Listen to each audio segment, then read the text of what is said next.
बिहार में जो एमडीएम में रसोइया के रूप में जो कार्यरत हैं महिलाएं, पुरुष, उनके लिए एक बड़ी खबर निकल के आ रही है। आपको बता दें कि बिहार में रसोइयों के लिए खुशखबरी है। इतने रुपए तक बढ़ सकता है मानदेय, राज्य सरकार को भेजा गया है प्रस्ताव।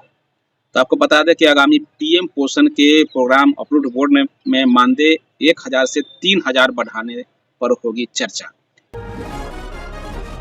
राज्य सरकार से मिलने वाली 650 रुपए की राशि को भी बढ़ाने की पहल की गई है।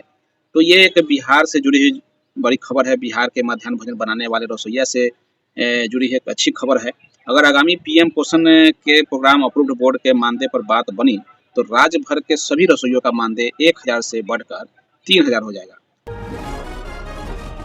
कुछ दिनों में केंद्र सरकार के पीएम पोषण योजना के प्रोग्राम अप्रूव्ड बोर्ड की बैठक होने वाली है। राज्य भर के मध्याह्न भोजन बनाने वाले रसोइयों के लिए खुशखबरी हो सकती है और मिल सकती है। अगर आगामी पीएम पोषण के प्रोग्राम अप्रूव्ड बोर्ड में मानदेय पर बात बनी तो राज्य भर के सभी रसोइयों का मानदेय 1000 से बढ़कर 3000 हो जाएगा।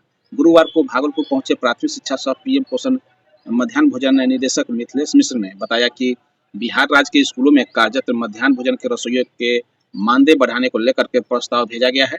कुछ दिनों में केंद्र सरकार के पीएम पोषण योजना के प्रोग्राम अप्रूव्ड बोर्ड की बैठक होने वाली है, जिसमें राज्य से मानदेय बढ़ाने को लेकर भेजे गए प्रस्ताव पर चर्चा होगी। रसोइयों का मानदेय काफी कम है, इसलिए हम लोगों ने केंद्र सरकार को इसका मानदेय 1000 से बढ़ा करके 3000 करने का प्रस्ताव भेजा है। साथ ही राज्य सरकार से मिलने वाली 650 रुपए की राशि को बढ़ाने का भी पहल की जा रही है। अगर दोनों स्थिति में बात बनती है तो यह रसोइया के लिए काफी फायदेमंद होगा।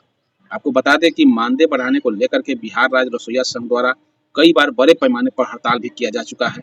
लगातार वो हड़ताल करते रहे हैं। ऐसे परिस्थिति में सरकार से आर पार की लड़ाई वो लड़ते रहे हैं। वहीं भागलपुर पहुंचे मध्याह्न भोजन निदेशक द्वारा डाइट खिरनी घाट स्थित प्राथमिक विद्यालय श्रीनगर में बच्चों के संग मध्याह्न भोजन का स्वाद भी लिया। तो ये एक खबर जो एमडीएम से जुड़ी हुई निकली और आप तक हमने पहुंचाया। तो एक समझिए तो एक अच्छी खबर है। बिहार में अब रसोइयों के लिए एक अच्छी सूचना है, खुशखबरी है। हो सकता है कि आपके मानदेय में बढ़ोतरी किया जाए, क्योंकि राज्य सरकार को इसका प्रस्ताव भेजा गया है और आगामी पीएम पोषण योजना प्रोग्राम अप्रूव्ड बोर्ड में मानदेय 1000 से बढ़ा करके 3000 पर करने की जो बात चल रही है, उसकी चर्चा चल रही है। तो ऐसे परिस्थिति में निरीक्षण करने भागलपुर पहुंचे प्राथमिक शिक्षा सह मध्याह्न भोजन निदेशक मिथिलेश मिश्र और रसोइयों को राज्य सरकार से मिलने वाली 650 रुपए की राशि को भी बढ़ाने की पहल की जा रही है। यानी कि अभी तक हम लोग जानते हैं कि रसोइयों को 1650 यानी कि केंद्र सरकार का 1000 और राज्य सरकार अपने तरफ से 650 रुपए देती है, जो कि कहीं से भी नीति सम्मत नहीं है और इस पैसे से कुछ भी नहीं हो पाता है रसोइया लोगों का।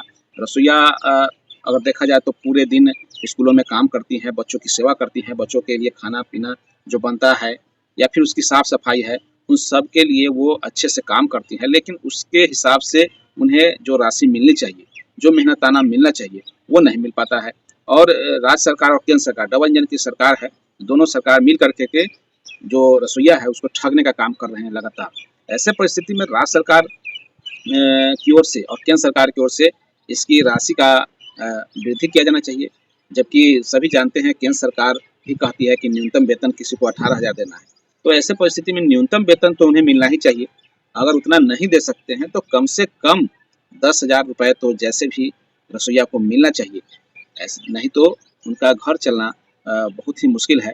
और रसोइया एक कहीं न कहीं विद्यालय में जो शिक्षा है, विद्यालय की जो स्थिति की सुधार है, उसमें वो अहम भूमिका निभाती हैं। ऐसे परिस्थिति में रसोइया को नज़रअंदाज किया जाना कहीं से भी उचित नहीं है। रसोइया की बातों को सुननी चाहिए सरकार को, क्योंकि रसोइया कहीं न कहीं बिहार सरकार के एक अंग है और एक शिक्षा व्यवस्था में एक अहम भूमिका के रूप में वो कार्य करती है विद्यालयों में। तो उनका पैसा बढ़ाया जाना चाहिए निश्चित तौर पर। अगर नहीं बढ़ाते हैं तो ये उनके लिए दुखद खबर होगी, क्योंकि जिस तरीके से कमेंट्स आते हैं और जिस तरीके से प्रतिक्रियाएँ दी जाती हैं, उससे तो यही लगता है कि कहीं न कहीं वो सरकार से दुखी हैं।